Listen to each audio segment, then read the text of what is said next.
аз може частично от време на време, понеже търся присъствието на Святия Дух и Той да ме помазва. Но не и постоянно. Помазаник е който постоянно е със Святия Дух. Разбирате ли разликата? Значи, когато съм в присъствието на Святия Дух, Той ме помазва. Има помазание върху мене. Но когато съм помазаник, тогава постоянно със Святия Дух се нарича помазаник. Това беше Исус. Защото Святия Дух слезе на Него, но не си отиде. Остана на Него. Е така и ние, когато викаме Святия Дух в живота ни, не трябва веднага да го гоним. Той казва лесно наранима личност. Той е преобраз като гълъб. Ако го нараниш, и какво наранява? Нашето неправилно говорене наранява.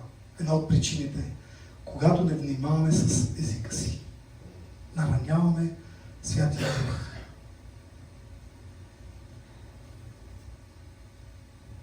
Когато говориме неприлични думи, когато говориме лоши думи, когато кълнеме, когато проклиняме, когато в нервите си не изговаряме какво ли не, когато кълнеме нашите деца, когато кълнеме нашите внуци, когато кълнеме самите себе си, нараняваме Святия Дух в нас.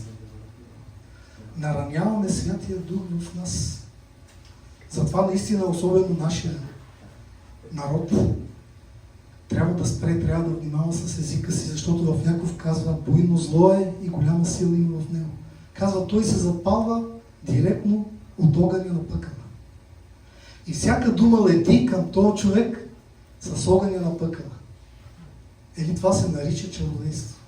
Чародейство се нарича, когато проклиняш човек, когато кълнеш човек, когато се самопроклиняш.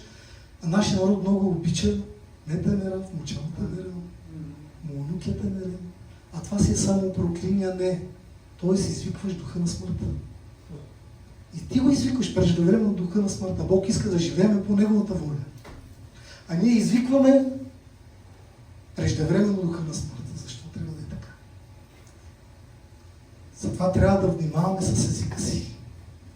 Не трябва да лъжеме, защото много не слъжеме, ако се облагодетелстваме с нещо. Откърнал съм прах. Нали, нашите сестри работят като си чистачки. Прах, вера, туалет на хартия. Ние трябва да живеем като авторитетни християни на Господа. И ти с авторитет си купи, мога да взимаш малка заплата, но си купи. Бъди авторитет. Бъди авторитет. Казва, аз съм ви поставил, казва, на земята да царувате, да бъдете свещеници и царе, да управлявате, управители, кметове, казва, да бъдете авторитетни, а не казва да... И ако те фане началника, ти трябва да излъжеш. Иначе могат да изгонят от работа. И казваш, Ангела, отдел пена в такива. Използваме името на Господа. Слагаме като параван и изпълняваме Божия заповед. Не изговаряйте на празно Божието име. Това е заповед. Не изговаряй на празно Божието име. Значи като твой параван, за да се облагодетелстваш за вера, прах за пране, тонът на хартия, самофидъки. Нали, не трябва да бъде така. Трябва да внимаваме с езика си. Нашия народ ги чувам, аз съм в квартал Христо Лотев. Чувам ги такива думи, грозни изговарят и към Божие те не знаят каква сила има в езика. Духовният свят работи хора само чрез слово, разберете? Билото положително или негативно.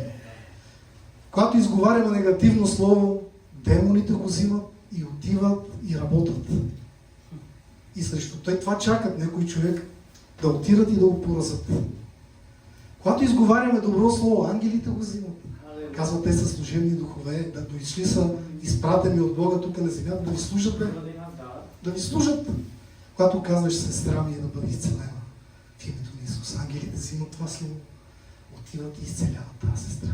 Но трябва да имаме вяра, ниво на вяра. Да вярваме, че това, което сме казали, става.